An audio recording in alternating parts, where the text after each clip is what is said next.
नमस्कार, मैं पंडित हरिकृष्ण भारद्वाज आप सभी दर्शकों का ज्योतिष के कार्यक्रम में हार्दिक अभिनंदन करता हूं। आज हम आप सभी के विशेष आग्रह पर एक बहुत ही महत्वपूर्ण चर्चा लेकर प्रस्तुत हैं और आज की चर्चा है मधुर वैवाहिक जीवन। मानव जीवन में विवाह सनातन धर्म में एक महत्वपूर्ण संस्कार है।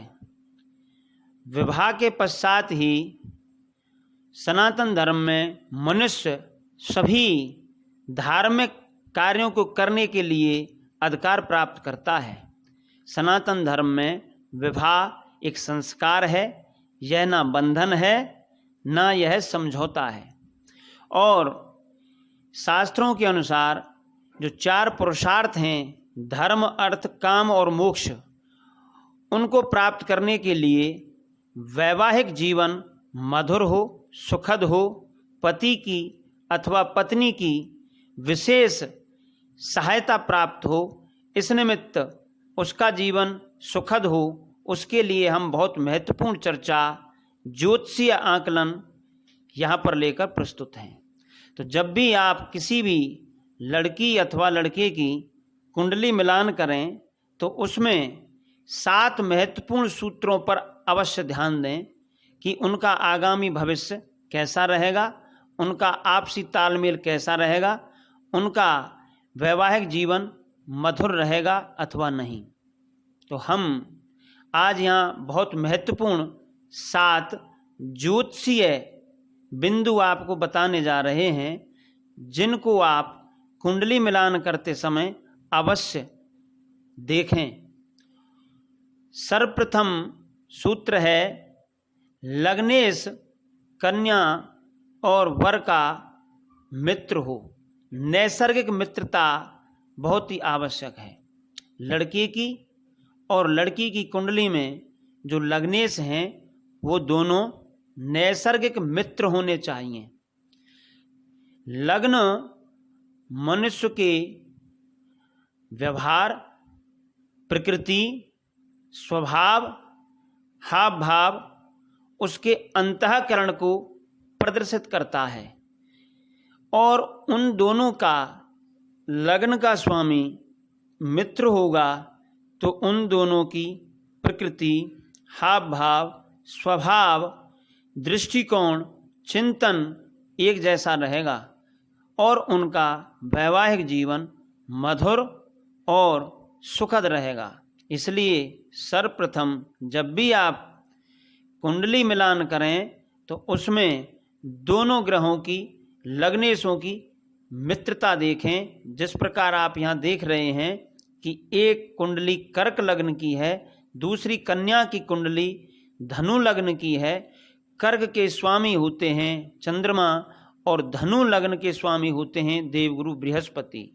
तो बृहस्पति और चंद्रमा दोनों नैसर्गिक मित्र हैं। तो इस प्रकार दोनों के नैसर्गिक मित्र होने के कारण इनका जीवन सुखद, आनंदित व दोनों का चिंतन एक जैसा रहेगा। दूसरा महत्वपूर्ण सूत्र है, लड़का और लड़की की जो राशि है, उन राशियों के जो स्वामी हैं वो दोनों नैसर्गिक मित्र हों। अर्थात लड़का और लड़की की राशि जो हैं, राशि के जो स्वामी हैं वो नैसर्गिक मित्र होने चाहिए।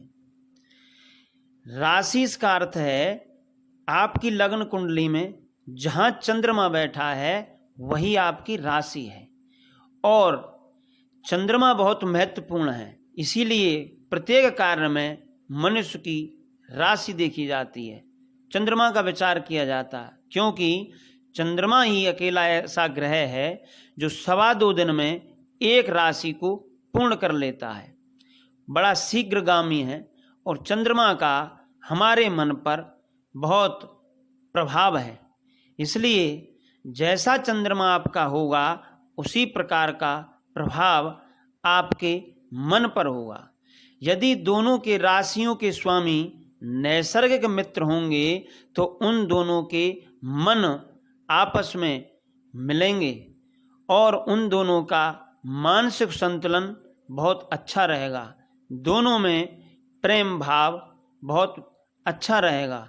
दोनों की मन स्थिति एक जैसी रहेगी। जैसा आप देख रहे हैं कि लड़के की कुंडली कर्क लग्न की है और राशि भी कर्क ही है, अर्थात चंद्रमा कर्क राशि में बैठे हैं, तो राशि के स्वामी चंद्र हैं। और लड़की की कुंडली जो दूसरी आप देख रहे हैं वह धनु लग्न की है और उनकी राशि मीन है। चंद्रमा मीन राशि में विराजमान है, तो मीन राशि के स्वामी हैं देवगुरु बृहस्पति। तो देवगुरु बृहस्पति और चंद्रमा आपस में नैसर्गिक मित्र हैं।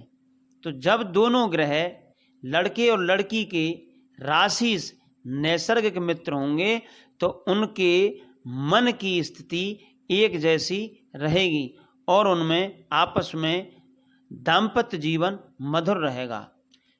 और हमारा सबसे महत्वपूर्ण सूत्र है सप्तमेश मजबूत हों। सप्तम जो भाव है लग्न कुंडली में वह दाम्पत्य जीवन का भाव है। वह आपके दाम्पत्य जीवन का महत्वपूर्ण भाव है।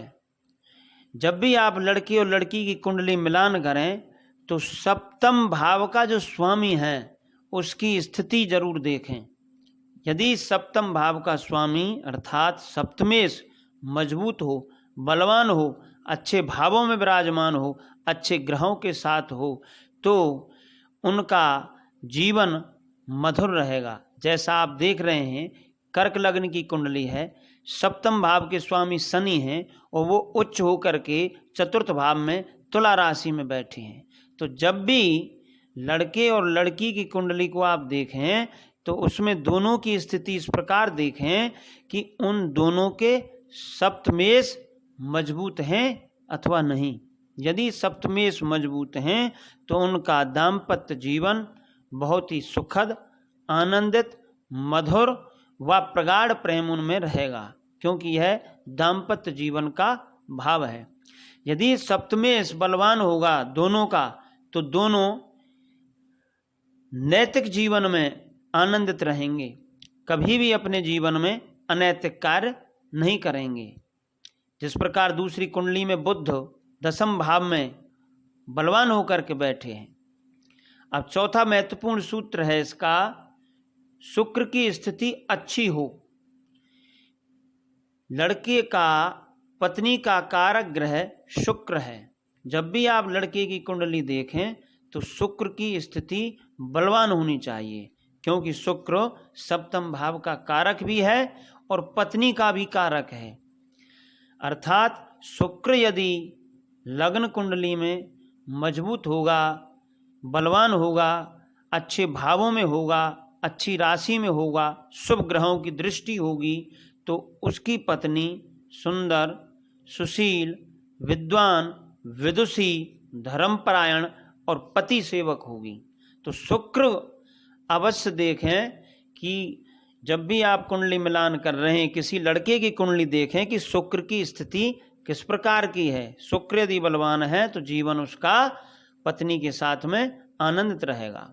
पांचवा महत्वपूर्ण सूत्र है कन्या की कुंडली जब देख रहे हैं तो उसमें गुरु बलवान होना चाहिए, क्योंकि लड़की की कुंडली में गुरु पति का कारक ग्रह है, सौभाग्य का कारक ग्रह है, उसके जीवन में संतान देने का कारक ग्रह है। तो जब भी लड़की की आप कुंडली देखें तो यह देखें कि गुरु की स्थिति कैसी है। जिस प्रकार आप देख रहे हैं इस कुंडली में धनु लग्न की कुंडली है और गुरु लग्न में ही विराजमान है, तो लग्न में बैठ कर के गुरु मजबूत स्थिति में है। सप्तम भाव को भी अपनी पूर्ण दृष्टि से देख रहे हैं, पंचम और नवम भाव को पूर्ण दृष्टि से देख रहे हैं। पंचम भाव संतान का है, नवम भाव भाग्य का है और गुरु पति के कारक हैं, तो वो अपनी राशि में बैठ करके बलवान है। अर्थात इसको पति धर्मपरायण, विद्वान, मेधावी व उत्तम कुल का प्राप्त होगा। छठवां महत्वपूर्ण सूत्र है सप्तम भाव में पापी ग्रह न हो। जब भी आप लड़के और लड़की की कुंडली मिलान करें, देखें कि इनकी शादी करनी चाहिए अथवा नहीं, गुण इनके कितने मिल रहे हैं, उन सब से पहले आप यह जो 7 सूत्र बताए जा रहे हैं इस वीडियो में विशेष रूप से देखें। सप्तम भाव में पापी ग्रह न हो, क्योंकि सप्तम भाव जैसा मैंने पहले बताया कि दाम्पत्य जीवन का है।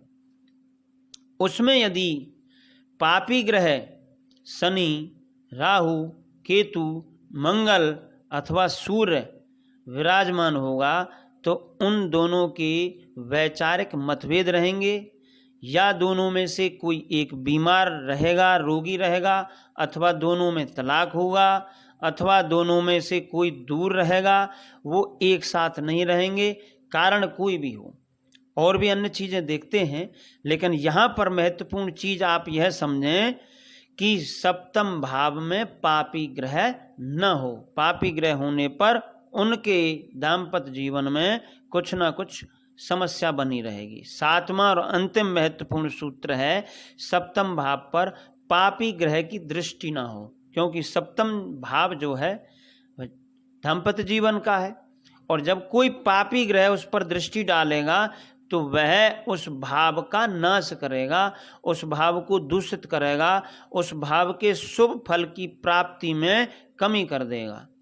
तो जब भी आप दोनों की कुंडली देखें, लड़के और लड़की की, तो विशेष रूप से यह ध्यान रखें कि किसी सूर्य, मंगल, राहु, केतु, शनि, एक से अधिक यदि ग्रहों की, यदि 2 ग्रह 3 ग्रहों की यदि उस पर दृष्टि है तो उसका दाम्पत्य जीवन बड़ा कष्ट में रहेगा, बड़ा समस्या में रहेगा।